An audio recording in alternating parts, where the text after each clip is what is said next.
RSS प्रमुख मोहन भागवत के एक बयान पर घमासान और तेज हुआ। यूपी के रिवर फ्रंट घोटाले में सीबीआई की बड़ी कार्रवाई।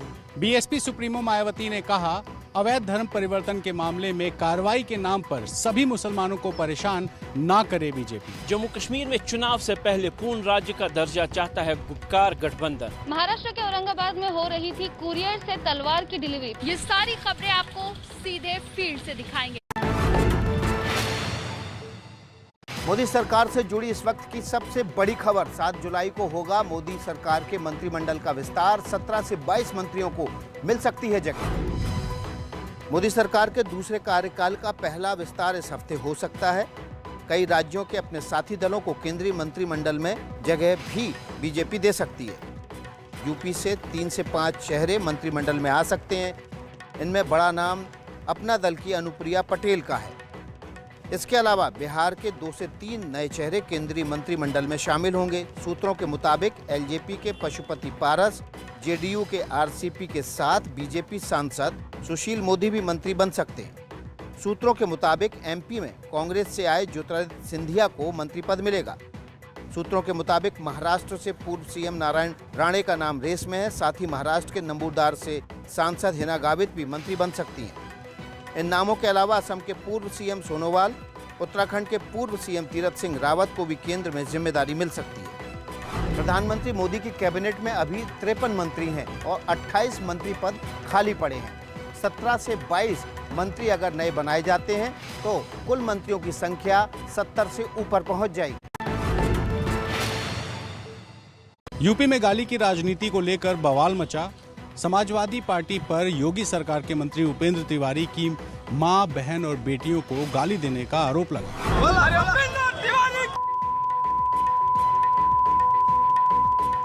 ये मामला रविवार का है। जिला पंचायत चुनाव में पूर्व मंत्री अंबिका चौधरी के बेटे की जीत हुई। इसके बाद जो जुलूस निकाला गया उसमें अंबिका चौधरी के परिवार वालों को भी भद्दी गाली दी गई।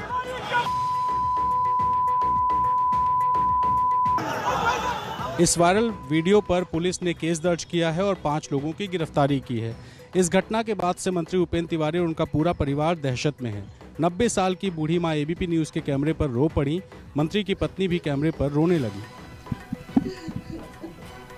जो मुझे रिपोर्टिंग है उसमें नारद राव और अंबिका चौधरी दोनों लोगों ने साजिश करा के कल गाली गलौज दे करके मेरे घर पे भी चढ़ने की तैयारी थी। और अगर उनके सामने पढ़ूं तो वह दिन दूर नहीं। आज तो मैं सिक्योरिटी में हो चुकी मंत्री हूं। पहले भी प्रयास इन लोगों ने किया। उपेंद्र तिवारी योगी सरकार में मंत्री तो हैं ही, पूर्वांचल से आने वाले एक बड़े ब्राह्मण चेहरे के तौर पर उनको पहचाना भी जाता है। अब जिला पंचायत चुनाव के बाद एसपी नेता ऐसी हरकत करके मुश्किलों में फंस गए हैं।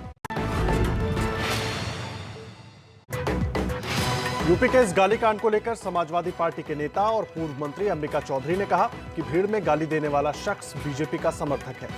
पूर्व मंत्री नारद राय ने भी गाली देने वाले का कनेक्शन बीजेपी से बताया है। समाजवादी पार्टी कह रही है कि जिला पंचायत चुनाव में बीजेपी ने धांधली की कोशिश की। यूपी सरकार में राज्य मंत्री उपेंद्र तिवारी ने 1 जुलाई को बलिया में एक विवादित बयान दिया था, जिसमें उन्होंने पूर्व मंत्री अंबिका चौधरी पर निशाना साधा था। बताना चाहिए कि कितने बाप बदले, कितनी माँ बदले और कितनी अपनी बहन बदल करके राजनीति में है। निश्चित रूप से प्रेस के माध्यम से उनको बताना चाहिए।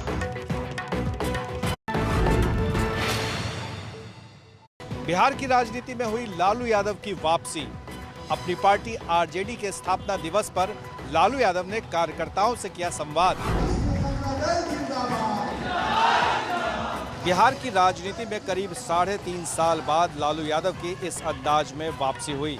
आरजेडी के स्थापना दिवस पर लालू ने कहा, पार्टी को हर वर्ग के लिए काम करना है। धन्यवाद देता हूं आप सबको कि जब तीनों चुनाव आया, लोकसभा का इधर और भी जो चुनाव था असेंबली का, हम तड़पते रह गए, हम बाहर नहीं आए। हमको इस बात का मलाल है। तेजस्वी ने कहा, पापा चिंता मत करिए, आप घबराइए नहीं, हम लोगों से निपट जाएंगे। जो हाल हुआ आप जानते हैं। लालू यादव चारा घोटाला में सजा याफ्ता होने की वजह से वो जेल में थे। हालांकि उनका ज्यादातर वक्त बीमार होने की वजह से अस्पताल में ही बीता। अब लालू यादव की वापसी से बिहार में सियासी हलचल तेज हो गई है। चंडीगढ़ में पंजाब के सीएम कैप्टन अमरिंदर सिंह के घर के बाहर हुआ बड़ा हंगामा। बीजेपी युवा मोर्चा के कार्यकर्ताओं ने ड्रग्स के मुद्दे पर खोला बड़ा मोर्चा। बैरिकेडिंग के एक तरफ पुलिस वाले और दूसरी तरफ बीजेपी युवा मोर्चा के कार्यकर्ता। प्रदर्शन करते इन कार्यकर्ताओं पर छोड़ी जा रही है पानी की बौछार। थोड़ी देर में आंसू गैस के गोले भी छोड़े जाने लगे। ये तस्वीरें चंडीगढ़ की हैं। यहाँ बीजेपी युवा मोर्चा ने मुख्यमंत्री अमरिंदर सिंह के घर का घेराव करने की कोशिश की, लेकिन पुलिस ने कार्यकर्ताओं को पहले ही रोक लिया। पंजाब में ड्रग्स के जाल के खिलाफ बीजेपी का ये हंगामा रहा। इससे पहले पंजाब में विपक्ष ने कैप्टन अमरिंदर सिंह के खिलाफ बिजली संकट को लेकर प्रदर्शन किया था। साफ है कि कैप्टन अमरिंदर सिंह घर से लेकर बाहर तक दोनों जगह घिरे हुए हैं। हरियाणा कांग्रेस में नहीं थम रही है कलह। कुमारी शैलजा को प्रदेश अध्यक्ष पद से हटाने की मांग को लेकर हुड्डा समर्थकों ने आज दिल्ली में चलाई मुहिम। हरियाणा कांग्रेस की लड़ाई कैसे दिल्ली में आई है, ये तस्वीरें वही बयां कर रही हैं। भूपिंदर सिंह हुड्डा के समर्थक 21 विधायक यहां बैठे हैं। फिर इन्हीं में से 5 विधायकों ने बाद में महासचिव केसी वेणुगोपाल से मुलाकात की। मांग रखी कि हरियाणा के प्रदेश अध्यक्ष पद से कुमारी शैलजा को हटाया जाए। अभी 4 दिनों पहले ही इनमें से 19 विधायकों ने हरियाणा प्रभारी विवेक बंसल से मुलाकात करके कुमारी शैलजा को हटा भूपिंदर सिंह हुड्डा को प्रदेश अध्यक्ष बनाने की मांग की थी।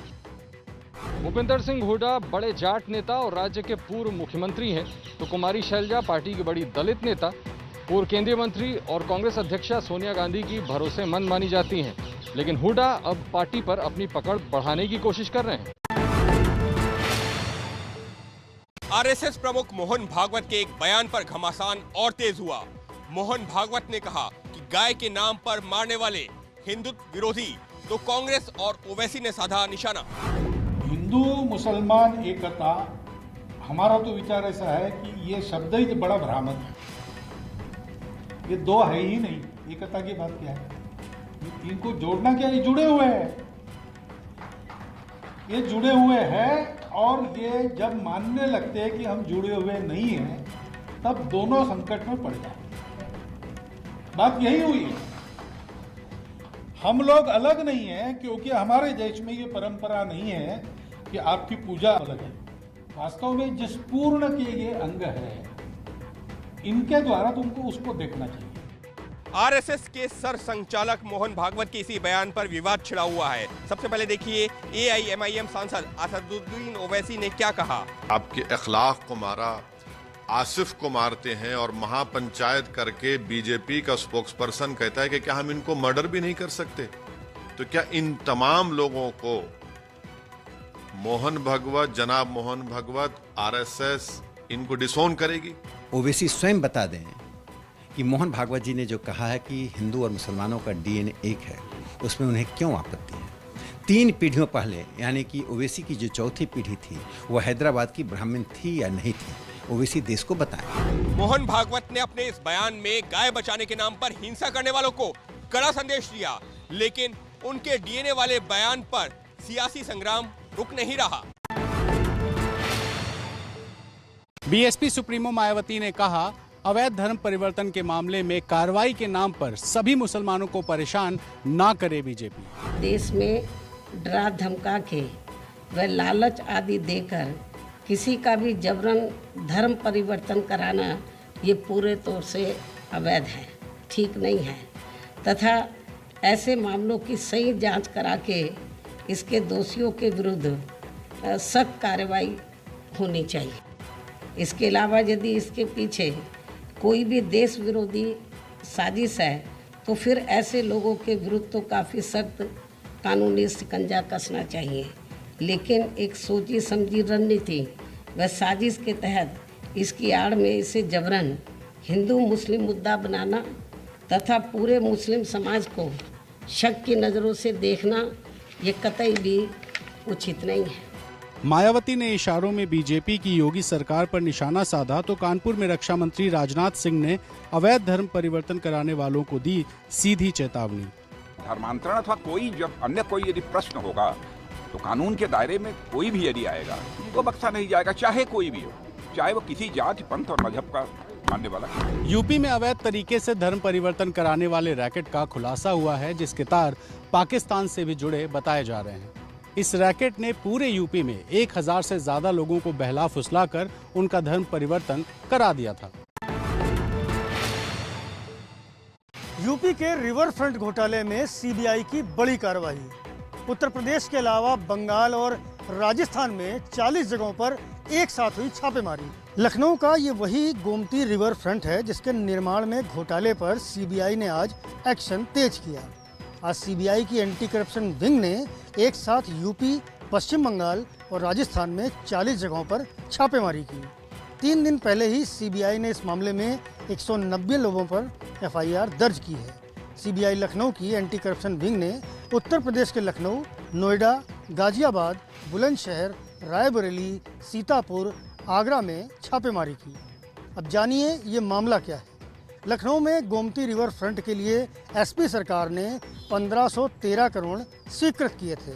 इसमें से 1437 करोड़ रुपए जारी होने के बाद भी 60% काम ही हुआ। जब उत्तर प्रदेश में योगी आदित्यनाथ की सरकार आई तो इसकी न्यायिक जांच शुरू हो गई। आरोप है कि डिफाल्टर कंपनी को ठेका देने के लिए टेंडर की शर्तों में बदलाव कर बड़ी धांधली की गई थी। धांधली के खुलासे के बाद सीबीआई ने जांच शुरू की और आज कई जगह छापेमारी हुई है। उत्तर प्रदेश में अगले साल विधानसभा चुनाव भी होने हैं। ऐसे में सीबीआई की इस कार्रवाई को सियासी गलियारों में राजनीति से जोड़कर भी देखा जा रहा है, क्योंकि जिन लोगों के घर छापेमारी हुई है उनमें से कई समाजवादी पार्टी के नेताओं के करीबी भी हैं। महाराष्ट्र में कम हो रही है शिवसेना और बीजेपी के बीच तकरार। शिवसेना बोली हमारी राहें अलग लेकिन दोस्ती कायम। वहीं बीजेपी ने कहा हम कभी दुश्मन नहीं थे। त्याच्यामुळे हा काय आमचा दुराचा वाद नाही आहे किंवा आमचं कुठलंही शत्रुत्व नाही आहे, पण वैचारिक मतभेद आहेतच। महाराष्ट्र के पूर्व मुख्यमंत्री और बीजेपी के नेता देवेंद्र फडणवीस ने बयान कल जैसे ही दिया, बीजेपी और शिवसेना के बीच दूरी और कम होने के कयास लगने लगे। और रही सही कसर आज शिवसेना प्रवक्ता संजय राउत ने कह दी। दुश्मनी नहीं है किसी का, मतभेद जरूर है। और मैंने भी तो बहुत दिनों से आपके साथ ये बोल रहा हूँ ना कि हम क्या भारत पाकिस्तान है, हिंदुस्तान पाकिस्तान नहीं है। नहीं, मिलना जुलना होता है, बातचीत होती है, लेकिन अब हमारे रास्ते अलग हो गए हैं पॉलिटिकली। पिछले महीने ही दिल्ली में पीएम मोदी और महाराष्ट्र के मुख्यमंत्री उद्धव ठाकरे की 1-to-1 मीटिंग हुई थी, जिसके बाद से ही बीजेपी और शिवसेना के सुर बदलते दिख रहे हैं। महाराष्ट्र विधानसभा में हंगामा और धक्का मुक्की के आरोप में बीजेपी के 12 विधायक निलंबित। बीजेपी के विधायकों को 1 साल के लिए निलंबित किया गया है। महाराष्ट्र विधानसभा के 2 दिन के मानसून सत्र की इस कदर हंगामेदार शुरुआत हुई कि बीजेपी के 12 विधायकों पर गाज गिर गई। बीजेपी के विधायकों ने स्थानीय निकाय चुनाव में आरक्षण, विधानसभा अध्यक्ष का चुनाव जल्द कराने समेत दूसरे मुद्दे पर विधानसभा के बाहर प्रदर्शन किया और फिर सदन में भी हंगामा करने लगे। इस दौरान सत्ता पक्ष के कुछ विधायकों से भिड़ गए। मामला इस कदर बढ़ा कि मौके पर मार्शल को बुलाना पड़ा। आरोप है कि इन विधायकों ने विधानसभा के अध्यक्ष के साथ धक्का मुक्की भी की है। भारतीय जनता पार्टी के सदस्यों पे हुए और एक्चुअली जो घटना हुई है ये दोनों का कोई संबंध नहीं है। सबसे पहले तो भाजपा के कोई भी सदस्य ने किसी भी सम्माननीय सदस्य या तालिका अध्यक्ष को गाली गलौज नहीं किया कि तालिबानी पद्धति से सरकार चलाने वालों को भी शर्म आ जाए। ऐसे नए तालिबानी ये शिवसेना, कांग्रेस और राष्ट्रवादी कांग्रेस के लोग हैं। अपने 12 विधायकों के निलंबन के मामले को बीजेपी राज्यपाल के सामने उठाने जा रही है। भारत के पूर्व राष्ट्रपति दिवंगत प्रणब मुखर्जी के बेटे अभिजीत मुखर्जी ने तृणमूल कांग्रेस का झंडा थाम लिया है। अभिजीत मुखर्जी जंगीपुर से 2 बार सांसद रह चुके हैं। कोलकाता में टीएमसी के मुख्यालय में अभिजीत मुखर्जी ने ममता बनर्जी की पार्टी तृणमूल कांग्रेस का झंडा थामा। उन्होंने कांग्रेस को बाय बाय कह दिया। अभिजीत मुखर्जी पिछले करीब 10 साल से सक्रिय राजनीति में हैं। वो 2 बार सांसद और 1 बार विधायक रहे हैं। 2011 में पहली बार विधायक चुने गए अभिजीत मुखर्जी पिता प्रणब मुखर्जी के राष्ट्रपति बनने के बाद सांसद बने थे। सन 2019 में जंगीपुर लोकसभा सीट से अभिजीत मुखर्जी चुनाव हार गए थे, लेकिन 2012 में उसी सीट से उपचुनाव और 2014 में सांसद बने थे। जम्मू कश्मीर में चुनाव से पहले पूर्ण राज्य का दर्जा चाहता है गुपकार गठबंधन। कहा जब तक पूर्ण राज्य का दर्जा नहीं, चुनाव में नहीं लेंगे हिस्सा। करीब 2 हफ्ते पहले पीएम मोदी के साथ जम्मू कश्मीर के राजनीतिक दलों के साथ गुपकार के दलों की भी बैठक हुई। इस बैठक के बाद जैसी तस्वीरें सामने आ रही थी, उससे लग रहा था कि कश्मीर में केंद्र और गुपकार के बीच बात बन गई है। लेकिन अब बैठक के 2 हफ्ते बाद गुपकार गठबंधन ने कहा पीएम मोदी के साथ बैठक निराशाजनक थी। जम्मू कश्मीर को पूर्ण राज्य का दर्जा प्राथमिकता है। जब तक पूर्ण राज्य का दर्जा नहीं, तब तक चुनाव में हिस्सा नहीं। जम्मू कश्मीर में अनुच्छेद 370 हटाने के बाद 2 हफ्ते पहले पीएम मोदी ने सभी दलों के साथ बैठक की थी। बैठक में परिसीमन के बाद जल्द चुनाव की बात कही गई थी, लेकिन गुपकार इस योजना में अब रोड़ा अटका रहा है। पश्चिम बंगाल में जारी है राजनीतिक हिंसा। बांकुड़ा जिले में बीजेपी और टीएमसी के समर्थक भिड़े। आलम ये हुआ कि बीजेपी के विधायक दिवाकर घरामी हुए घायल। अस्पताल के अंदर की ये तस्वीरें हम आपको मजबूरी में दिखा रहे हैं, ताकि ये अंदाजा हो जाए कि बंगाल में सियासत की खूनी जंग कैसे जारी है। बांकुड़ा के इस अस्पताल में 5 से ज्यादा बीजेपी कार्यकर्ताओं को भर्ती कराया गया है। हिंसा बांकुड़ा के कस्तासव गांव में हुई है। बीजेपी का आरोप है कि टीएमसी के गुंडों ने सोनामुखी के विधायक दिवाकर घरामी पर भी हमला किया। इस हिंसा में टीएमसी के भी 4 कार्यकर्ता घायल हुए हैं। पश्चिम बंगाल में 2 मई को जब से चुनाव के नतीजे आए हैं, तब से राजनीतिक हिंसा थमने का नाम ही नहीं ले रही। एक और जहां कलकत्ता हाई कोर्ट ने प्रशासनिक अधिकारियों से जवाब मांगा, तो वहीं राजनीतिक हिंसा पर रोक नहीं लगा पाने के लिए प्रशासन को जिम्मेदार भी ठहराया। लेकिन हिंसा है कि कम होने का या खत्म होने का नाम ही नहीं ले रही।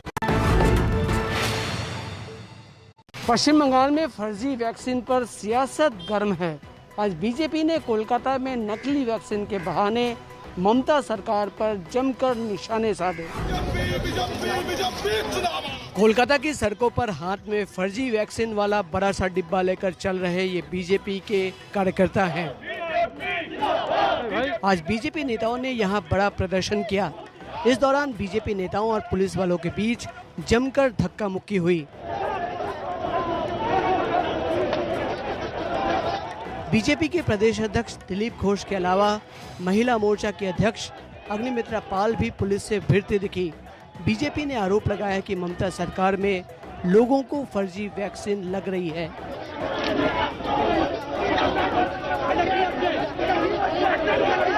पश्चिम बंगाल के कुछ जिलों में नकली वैक्सीन लगाने के रैकेट का खुलासा हुआ है। ऐसे ही एक रैकेट के चक्कर में तृणमूल कांग्रेस की सांसद मिमी चक्रवर्ती भी फंस गई थी। अनलॉक में छूट मिलते ही पर्यटन स्थलों पर जुटने लगी भारी भीड़। हिमाचल प्रदेश के शिमला, सोलन और धर्मशाला से आई हैरान कर देने वाली तस्वीरें। हिमाचल के सोलन में टॉय ट्रेन की ये तस्वीरें हैं। छूट मिलने के साथ ही यहाँ रौनक तो लौट आई है, लेकिन कई जगह कोरोना नियम टूटते दिखे। कई सैलानियों ने मास्क नहीं लगा रखा है, तो कुछ जगह दूरियों के नियम टूटते रहे। अब देखिए धर्मशाला की ये तस्वीरें। यहाँ इतनी बड़ी संख्या में सैलानी पहुंच रहे हैं कि रास्तों पर जाम लग गया। आलम यह है कि होटलों में ऑनलाइन बुकिंग तक नहीं हो पा रही है। ज्यादातर होटलों में 100% बुकिंग हो चुकी है। ये अच्छी बात है कि देश में पर्यटन वापस पटरी पर लौट रहा है, लेकिन इस दौरान सावधानी रखना बेहद जरूरी है, क्योंकि आज भी देश में कोरोना के करीब 40,000 नए केस रिपोर्ट हुए हैं। महाराष्ट्र के औरंगाबाद में हो रही थी कुरियर से तलवार की डिलीवरी। पुलिस ने 36 तलवारों के सहित और भी कई घातक हथियार जब्त किए। जांच जारी। पुलिस के सामने टेबल पर घातक हथियारों का जखीरा रखा हुआ है।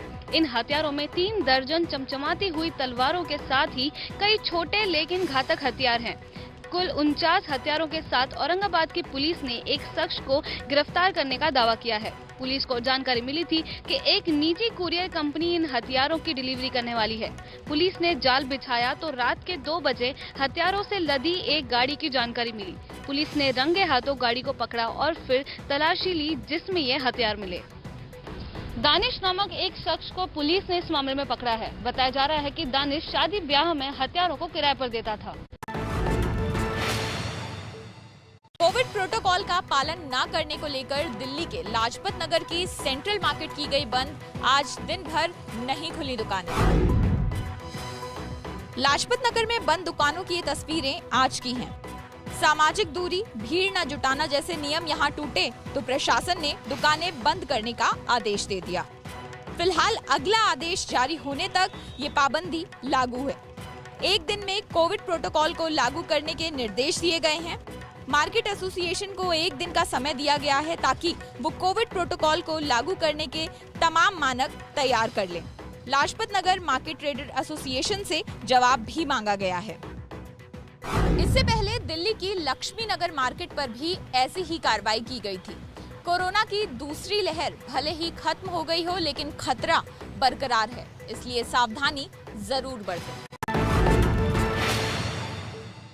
मुंबई महानगर पालिका का आत्मनिर्भरता की ओर पहला कदम। मुंबई में ऐसे 5 अस्पताल हैं जिसमें ऑक्सीजन जनरेशन प्लांट्स लगाए गए हैं। जैसे कि मेरे पीछे आप देख सकते हैं, मैं वर्ली के नेहरू साइंस सेंटर में फिलहाल हूँ। यहाँ पर ऑक्सीजन जनरेशन प्लांट्स लगाए गए हैं और इसका जो उद्घाटन है 2 जुलाई को किया गया था। यहाँ पे आप देख सकते हैं कि ये बड़े टैंकर्स लगाए गए हैं ऑक्सीजन के। इन टैंकर्स में इसके बाजू वाला जो ब्लू है वहाँ पे ऑक्सीजन जाएगा, यानी कि जो हवा होगी नॉर्मल हवा वो वहाँ पे जाएगी और अगर उसमें कुछ वेस्ट मटेरियल होगा, प्रदूषित हवा होगी, तो उसे छाना जाएगा, फिल्टर में उसे डाला जाएगा। उसके बाद एक अच्छी हवा वहां से निकलेगी CO2 ऑक्सीजन की, और वो ऑक्सीजन ऐसा होगा जो हम खुद इनहेल कर सकते हैं अगर हमें ऑक्सीजन की जरूरत होती है। वहीं इसके पीछे ऑक्सीजन सिलेंडर्स लगाए गए हैं छोटे, यहाँ पे आप देख सकते हैं, और इसमें ये जो ऑक्सीजन भरा जाएगा वो उसमें भरा जाएगा और शुद्ध हवा वो होगी, यानी कि प्रदूषित हवा से पूरा फिल्टर किया गया जो हवा है वो ऑक्सीजन में तब्दील किया जाएगा और शुद्ध सिलेंडर्स में भरे जाएंगे। और फिर इसके चलते कोविड-19 जो मरीज हैं, कोविड-19 पेशेंट्स जो है,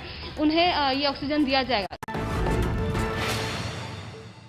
नेपाल में हो रही लगातार भारी बारिश के बाद से बिहार में बाढ़ रिटर्न्स। पूर्वी चंपारण, शिवर और सीतामढ़ी के सैकड़ों गांवों में घुसा बाढ़ का पानी। नेपाल से सटे बिहार के जिलों में भारी बारिश के बाद से नदियां उफान पर हैं। बागमती नदी में पानी बढ़ने से शिवर और मोतिहारी का सड़क संपर्क टूट गया है। बेलवा घाट के पास करीब 3 किलोमीटर तक स्टेट हाईवे पर पानी बह रहा है। हाल ये है कि लोग जान को जोखिम में डालकर पैदल और बाइक से पानी को पार कर रहे हैं। पूर्वी चंपारण में पताही, सुगौली, बंजरिया, संग्रामपुर, केसरिया सहित दर्जन भर प्रखंड बाढ़ की चपेट में है। सीतामढ़ी के कई इलाकों में भी बाढ़ का पानी घुस गया है, जिससे जिला का संपर्क दर्जनों गांवों से टूट चुका है। गंडक, बागमती, कमला और कोसी नदी में लगातार पानी का जलस्तर बढ़ता जा रहा है। जिस रफ्तार से पानी का बहाव तेज हो रहा है, ऐसा लगता है कि कई और जिले भी बाढ़ की चपेट में जल्द ही आ जाएंगे। जापान में जमीन खिसकने से तबाही, 20 से ज्यादा लोग लापता, दर्जनों घरों को नुकसान। देखते ही देखते पूरी की पूरी जमीन खिसक जाती है और घर, दुकान, मकान, पेड़, पहाड़ जो भी सामने आता है वो बहने लगता है। तस्वीरें जापान के अटामी की हैं। शनिवार को लैंडस्लाइड यानी जमीन खिसकने की वजह से ये पूरा हादसा हुआ। बताया जा रहा है कि यहाँ कई दिनों से भारी बारिश हो रही थी, जिसके बाद शनिवार को घटना हुई। इस लैंडस्लाइड की चपेट में आने के बाद 20 से ज्यादा लोगों का पता नहीं है। राहत और बचाव की टीम शनिवार से ही जुटी हुई है। स्थानीय प्रशासन के मुताबिक जिस जगह ये हादसा हुआ है वहाँ करीब 150 से ज्यादा घर थे और तकरीबन 250 लोग वहाँ रह रहे थे, लेकिन इस हादसे के वक्त ज्यादातर लोगों को वहाँ से निकाल लिया गया है। 3 लोगों के शव भी मिले हैं।